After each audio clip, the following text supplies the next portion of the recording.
From this to this. नमस्ते सबैलाई। Photo देखिहाल्नुभयो हैन। त्यो फोटो चाहिँ मेरो 2024 को डिबी भर्दाको फोटो हो। अनि अहिलेको फोटो त देखिहाल्नुभयो। अब यस्तो कसरी भन्नुहुन्छ भने म मेरो मिलाजमाको जर्नी भन्दैछु ल। मेरो पोतो आएको चाहिँ 8 वर्षै भइसकेको थियो हैन। अनि मैले 3 वर्ष चाहिँ काठमाडौँको नाम चलेको हस्पिटलमा धाएरै मेरो पैसा समय खेर गयो, तर पोतो चाहिँ गएन। अनि एक दिन मेरो हस्बेन्डले रिकमेन्ड गर्नुभयो, एउटा क्रिम लगाऊ न, त्यसले जान्छ भनेर भन्नुभयो। अनि मैले त्यो लगाउन थालेको 15 दिनमा चाहिँ रिजल्ट देखिन थाल्यो।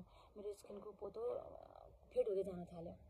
अहिले लगाउन थालेको त्यो क्रिम चाहिँ उजिबा ब्युटी क्रिम हो।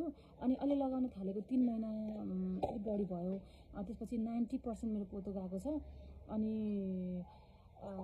यसको साइड इफेक्टहरू पनि केही पनि छैन।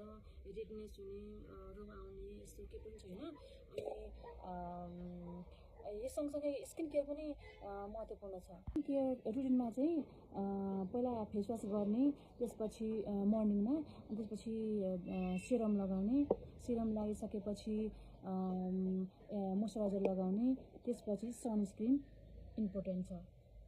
नाइटमा फेस वास गरेर क्रिम लगाउने। यो क्रिमले मलाई चाहिँ राम्रो गरेको भएर हैन। अनि म आफैले पनि प्रयोग गरेको भएर म जस्तै धेरैजना दाजुभाइ तथा दिदीबहिनी हुनुहुन्छ, पोतो कति गर्दा पनि गएको हुँदैन हैन। अनि पीडित हुनुहुन्छ। उहाँहरूको सहयोगको लागि अनि सेवा भावले चाहिँ मैले सानो अनलाइन बिजनेस सुरु गरेको छु। साथ र सहयोग गरिदिनु होला। अनि त्यसपछि हजुरलाई चाहिन्छ भने हामीलाई डाइरेक्ट मेसेज पनि गर्न सक्नुहुन्छ। अनि बायोमा मैले नम्बर राखेको छु, त्यसमा वाट्सएप पनि गर्न सक्नुहुन्छ है। धन्यवाद।